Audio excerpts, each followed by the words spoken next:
She described I have a picture of my grandfather, it was in my living room, and I still have it here too, and he's in his military uniform, and she started describing him. She's like, "He's a grandfather, he's tall, and da da da," and then, but again, I'm trying to be vague because I'm trying to make sure that I'm not feeding so people don't think I'm Yeah, feeding, this is real, right. and then finally she was like, "It was the man that was behind you when you walked in the door," and He was there in the he room. said, "It's the same man that was behind you when you walked in the door."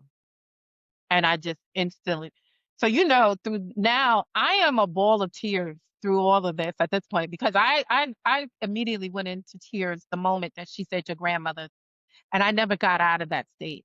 And when she said that, I almost passed out. I did just what you did. I was like, "Wait, what?" She Yeah, said, "It was the man that was behind you when you walked in the door." She said, "He's shaking keys."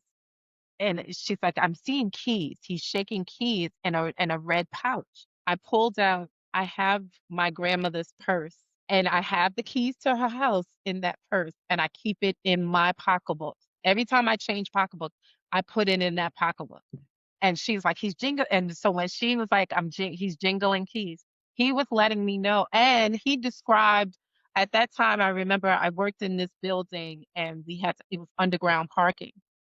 And she said, he's showing me you getting out of a car. She's like, "It's like a parking garage."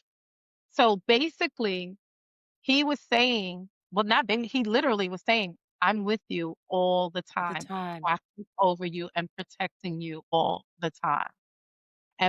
And again, I'm bawling because my grandfather was very protective of the women in the family, and I spent a lot of time at my grandparents' house growing up. My grandfather, that was one thing, don't mess with his girls. He was very, very protective over the women in the family.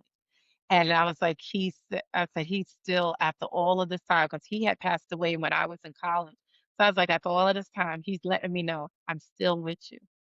So Yeah. that reading is where I developed my perspective also about death and so forth, because it lets you know that love is eternal. It never dies, and the spirit is eternal. As long as your loved ones are here on this earth and they remember you, you still are alive. You never truly, death is not, there's no true death.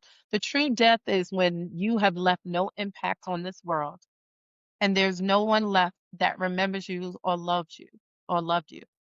So as long as I feel as long as I'm alive, they are alive.